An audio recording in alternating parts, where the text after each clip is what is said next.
dimuliakan oleh Allah Subhanahu wa taala. Sedikit Abi memberikan nasihat kepada kalian semua, pada diri kita semua, wabil khusus Al-Bakir sendiri. Di sini menerangkan daripada Maulid Nabi Muhammad sallallahu alaihi wasallam yang kita baca tadi ya, Al-Habib Ali bin Muhammad bin Husain Al-Habsyi, pengarang daripada Maulid Simtud Durar. Ada beberapa faedah yang harus kita ambil hikmah daripada Maulid Nabi Muhammad sallallahu alaihi wasallam. Yang pertama, di sini kita harus memakai adab daripada Maulid Nabi Muhammad sallallahu alaihi wasallam daripada kitab Simtud Durar yang dikarang oleh Habib Ali bin Muhammad bin Husain Al-Habsyi yang Habib dapatkan kemarin dari Solo. Alhamdulillah, di sini kemarin Al-Fakir juga dapat daripada cucu beliau bahwasanya pengarang daripada Al-Habib Ali bin Muhammad bin Husain Al-Habsyi di saat pembacaan Maulid Nabi Muhammad sallallahu alaihi wasallam pasti karena janji Rasulullah sallallahu alaihi wasallam di setiap pembacaan Maulid Simtud Durar karangan dari Imam Al-Habib Ali bin Muhammad bin Husain Al-Habsyi, pasti Rasulullah akan hadir di tempat kita. Rasulullah akan datang di majelis ini. Karena apa? Karena Al-Habib Ali bin Muhammad bin Husain Al-Habsyi sangat mencintai daripada Rasulullah sallallahu alaihi wasallam. Di setiap bait dan baitnya daripada Al-Habib Ali bin Muhammad bin Husain Al-Habsyi yang menuliskan kitab-kitab daripada Simtud Durar ini, setiap baitnya itu langsung diserahkan oleh Rasulullah sallallahu alaihi wasallam.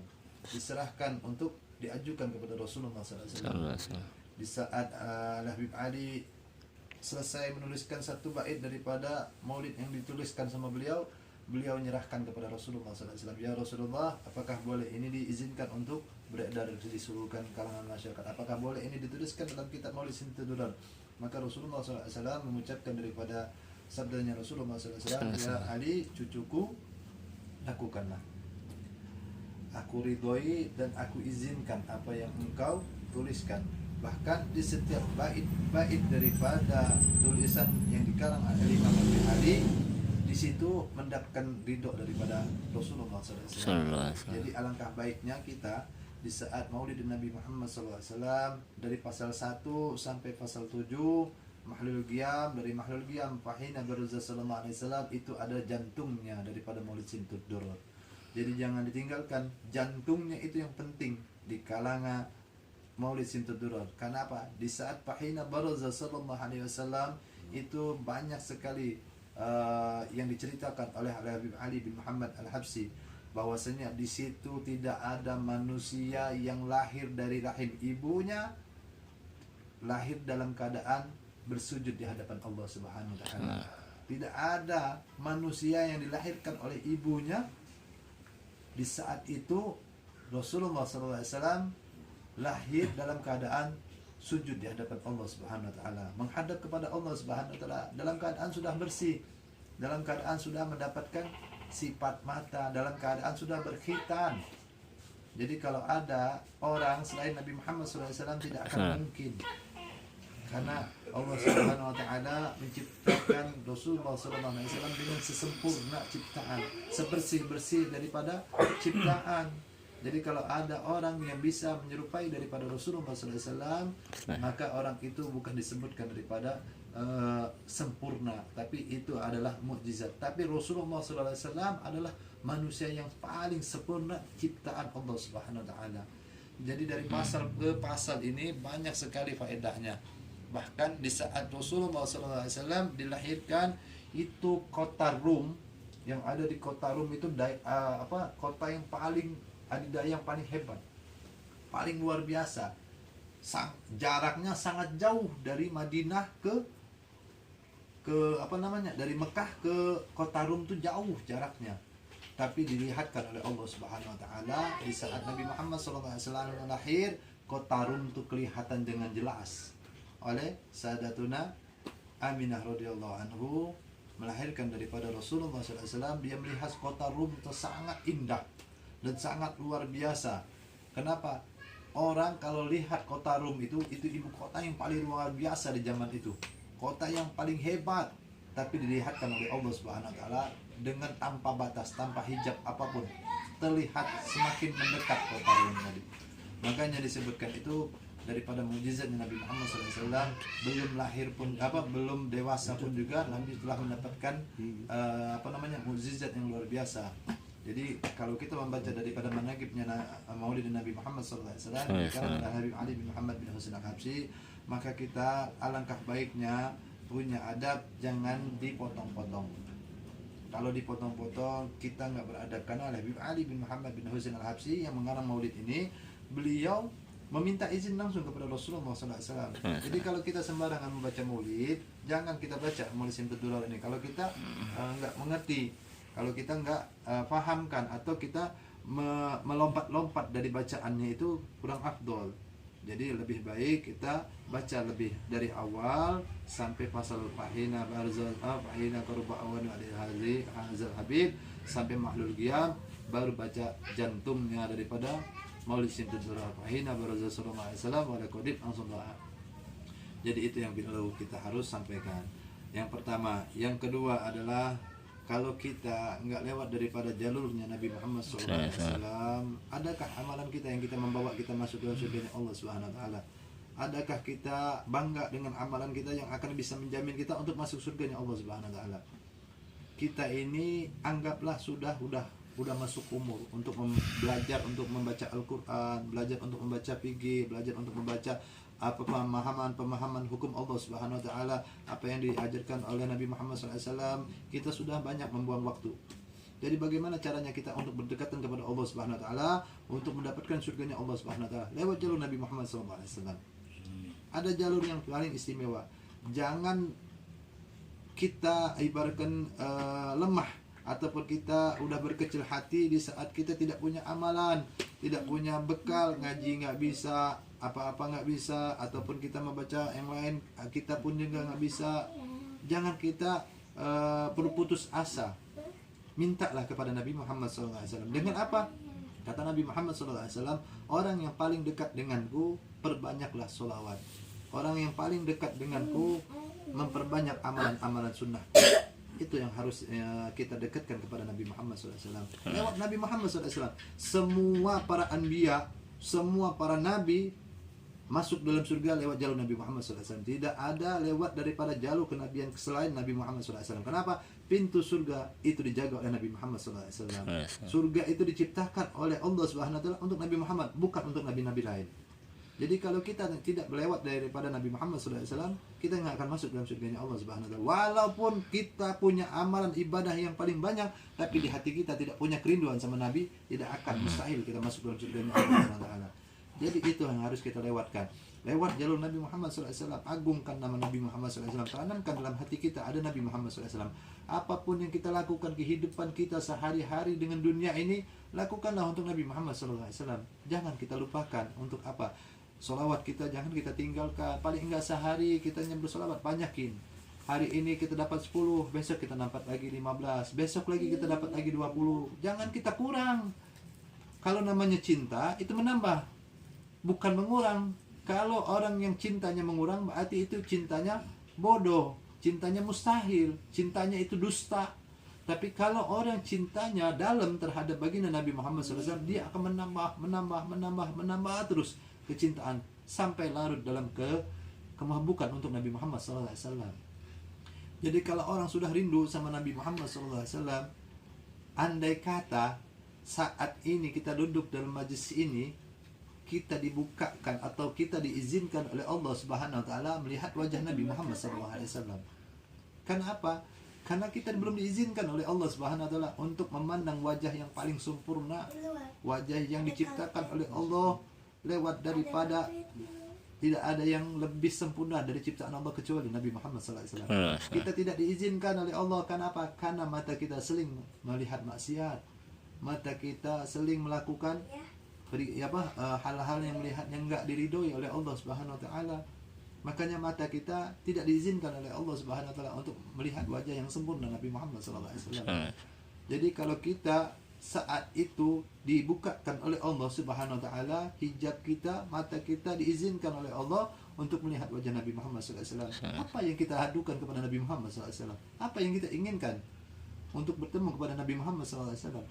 Apa yang kita minta kepada Nabi Muhammad SAW? Apakah kita tidak malu menatap wajah Nabi Muhammad dengan apa keadaan kita seperti ini? Apakah kita nggak malu memandang wajah Nabi Muhammad SAW yang ngaku umat Nabi Muhammad SAW?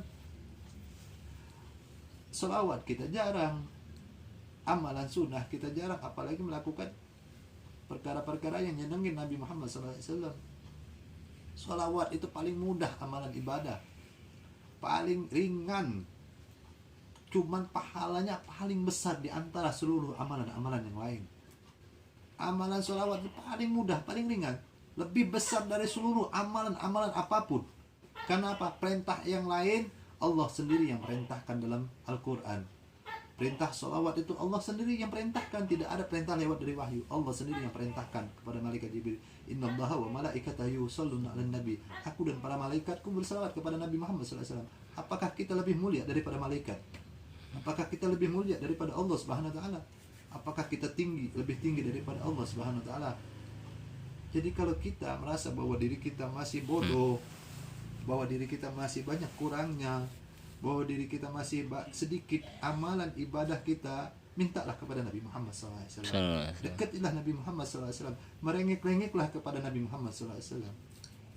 Tangisi Nabi Muhammad SAW, karena dialah pemimpin kita. Dialah bagian daripada pemimpin dari umat Nabi Muhammad SAW.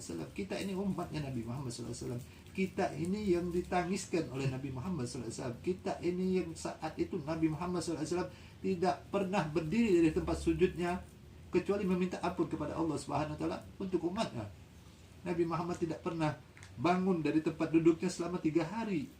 Karena Nabi Muhammad SAW dilihatkan oleh Allah Subhanahu wa taala neraka yang paling dahsyat itu diciptakan untuk umat Nabi Muhammad SAW. Nabi Muhammad SAW takut kalau umatnya itu masuk dalam nerakanya itu tadi. Nabi Muhammad meminta ampun kepada Allah untuk dimatikan neraka yang diciptakan oleh Allah tadi untuk umat Nabi Muhammad SAW. Nabi Muhammad nangiskan untuk meminta ampun kepada Allah Subhanahu wa taala agar umat Nabi SAW jangan sampai masuk neraka itu. Akhirnya doa Nabi Muhammad SAW dikabulkan oleh Allah Subhanahu wa taala. Wahai Muhammad, wahai kekasihku, kata Allahnya, aku tidak akan masukkan masukkan neraka umatmu sebelum engkau masuk dalam surga. Kata Nabi Muhammad SAW, wahai Allah, aku tidak akan masuk surga kecuali umatku dulu yang masuk surga. Kata Nabi Muhammad SAW. Itu yang cintanya Nabi Muhammad SAW.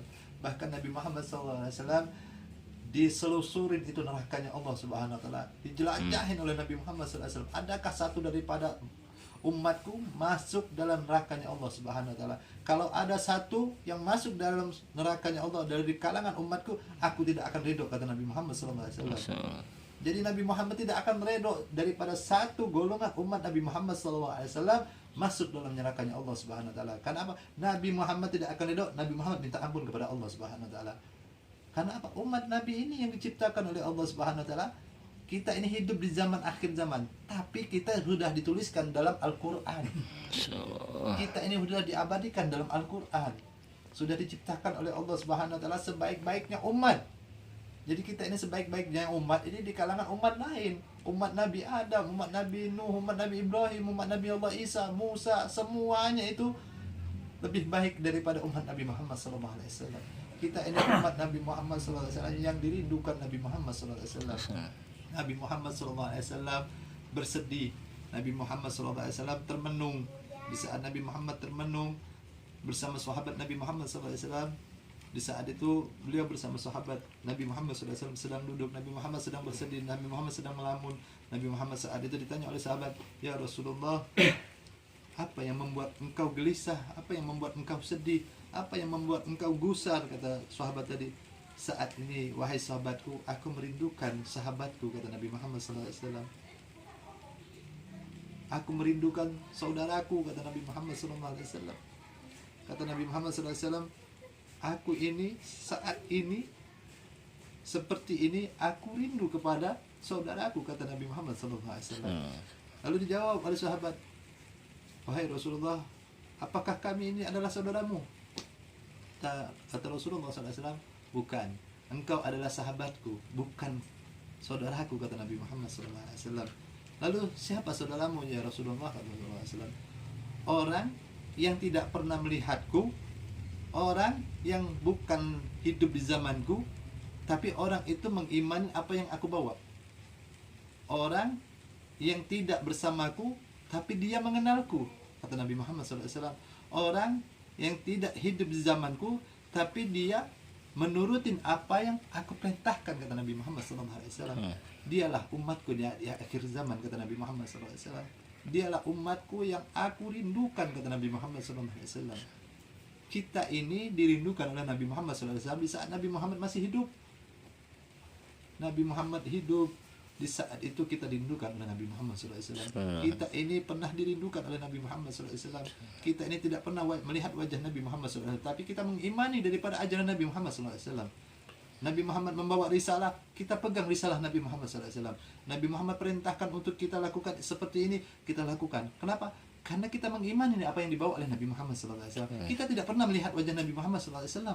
Kita tidak pernah duduk bareng kepada Nabi Muhammad SAW. Tapi kenapa kita menurutin apa yang diperintahkan oleh Nabi Muhammad SAW? Itulah bagian daripada umat yang terpilih oleh Allah Subhanahu Wa Taala. Kita ini dipilih oleh Allah Subhanahu Wa Taala. Jangan kitanya ragu, jangan kitanya bersedih apa yang sudah diciptakan oleh Allah Subhanahu Wa Taala. Jangan merasa diri kita bahwasanya diri kita ini sudahlah, tidak, udah tua, udah ini. Lewat Nabi Muhammad SAW, dialah yang akan memberikan syafaat untuk kita nanti kelak. Amin. Yang kita harapkan suatu amalan ibadah kita sangatlah minim, suatu amalan ibadah kita yang jauh dikatakan orang soleh, dikatakan orang alim jauh sekali, dan dikatakan orang baik pun juga kita jauh. Tapi bagaimana kita mendapatkan surganya Allah Subhanahu Wa Taala? Berharap suatu kelak kita akan mendapatkan syafaat kepada Nabi Muhammad SAW. Yang kita harapkan adalah syafaat. Sekarang kita koreksi diri kita. Apakah kita pantas disebut umat Nabi Muhammad SAW? Apakah kita tahu siapa diri kita ini yang ngaku-ngaku umat Nabi Muhammad SAW tapi masih minum tangan kiri? Ngaku-ngaku umat Nabi Muhammad SAW masuk ke masjid pakai kaki kiri. Ngaku umat Nabi Muhammad SAW tidak menyayangi anak yatim. Ngaku umat Nabi Muhammad SAW tidak rajin berselawat kepada Nabi Muhammad SAW. Ngaku umat Nabi Muhammad tapi tidak menjalankan sunnah Nabi Muhammad SAW. Apa diri kita nih? Siapa diri kita nih? Umat Nabi yang ngaku-ngaku kita nih. Kalau kita ngaku-ngaku, lalu kemana kitanya arahnya kepada Nabi Muhammad SAW? Kita malu nggak untuk mengakui bahwa diri kami adalah umatmu ya Rasulullah? Malu nggak kitanya di hadapan Nabi Muhammad SAW? Kalau kita malu kepada Nabi Muhammad SAW, nanti Nabi Muhammad SAW melihat wajah kita. Apakah engkau nggak malu mengaku-ngaku daripada kaumku, kata Nabi Muhammad SAW? Mana amalan ibadahmu? Mana sunnah-sunnahku? Mana daripada ajaran-ajaranku, kata Nabi Muhammad SAW? Mana sholawatmu, kata Nabi Muhammad SAW? Itu nanti kita takutkan dipertanyakan oleh Nabi Muhammad SAW. Banyak kisah, banyak dalam kitab pun juga sudah diterangkan bahwasanya Nabi Muhammad SAW sebaik-baiknya Nabi yang akan menolong umatnya, sebaik-baiknya pemimpin yang akan menjamin seluruh umatnya masuk dalam surganya Allah Subhanahu Wa Taala. Makanya kita jadi umat bagian yang mana? Kalau menjadi bagian umat yang dirindukan sama Nabi, maka itu kita digolong oleh mendapatkan syafaat Nabi. Tapi kalau kita bagian dari umat Nabi yang ngaku-ngaku doang, umat Nabi tapi tidak menjalankan perintah Nabi, selawat tidak tidak pernah ataupun jarang kita selawat, makin hari semakin kita tanamkan cinta kita sama Nabi Muhammad SAW. Karena kelak kita akan dicintai sama Nabi Muhammad SAW. Kita ini tidak pernah melihat wajah Nabi, tapi Nabi melihat wajah kita nanti. Kita dikenali oleh Nabi Muhammad SAW. Berkat apa? Berkat selawat kita sampai kepada Nabi Muhammad SAW. Ya kan? Kalau kita nyampe ke selawat kita, berarti kita ngirimkan salam dulu kepada Nabi Muhammad SAW. Kenali dulu diri kita kepada Nabi Muhammad SAW. Lewat jalur Nabi Muhammad SAW. Mungkin amalan kita tadi nggak usah diharapkan. Jauh diharapkan harapan orang-orang soleh. Jauh. Orang soleh pun juga menangisi daripada amalan-amalan ini, dia takut tidak diterima oleh Allah Subhanahu Wa Taala. Orang soleh menangis daripada amalan-amalan ibadah dia, takut amalannya tidak diterima oleh Allah Subhanahu Wa Taala. Itu orang soleh. Apalagi kita ini jauh dibilang orang-orang yang soleh. Jangankan orang soleh, orang baik pun juga kita belum disebutkan orang baik. Tapi bagaimana caranya kita di saat kita wafat, kita mendapatkan surganya Allah Subhanahu wa taala lewat jalurnya Nabi Muhammad sallallahu alaihi wasallam.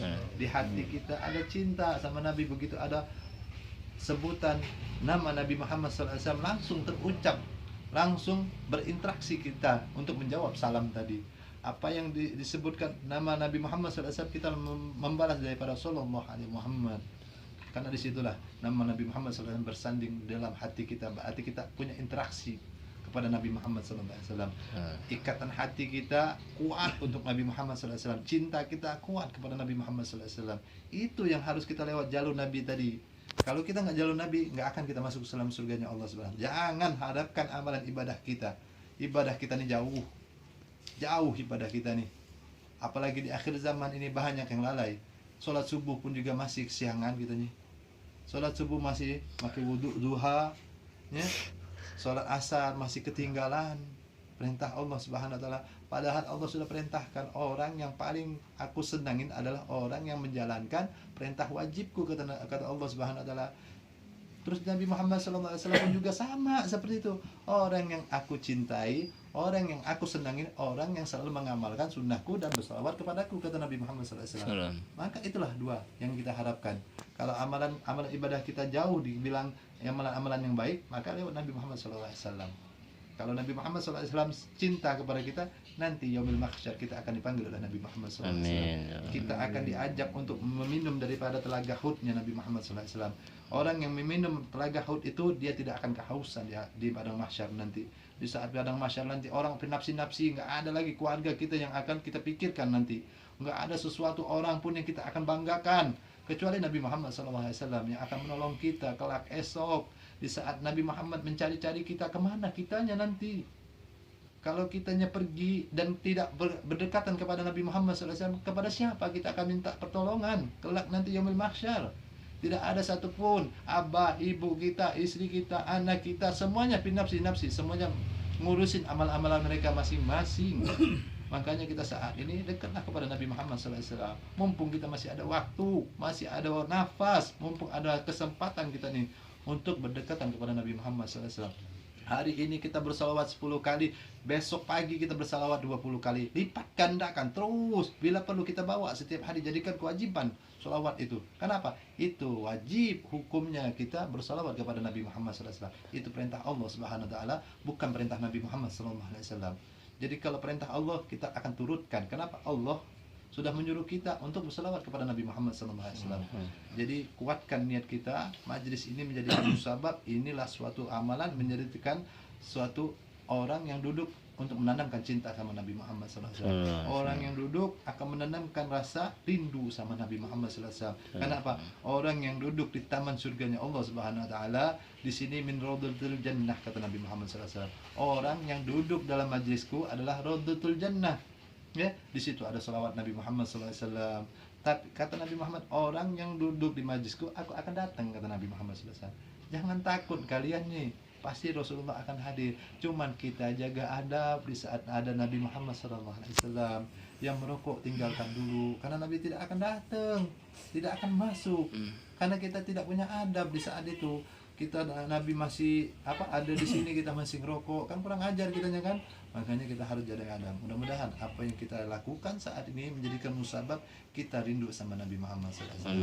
Tanamkan lagi cinta kita agar kita dalamkan lagi untuk cinta sama Nabi Muhammad SAW. Mudah-mudahan apa yang kita lakukan menjadi bermanfaat buat kita juga, untuk keluarga kita juga, khusus keluarga Ceng Mama yang saat ini istiqomah untuk menjalankan daripada sunnah Nabi Muhammad SAW. Itu yang bisa Habib sampaikan. Assalamualaikum warahmatullahi wabarakatuh.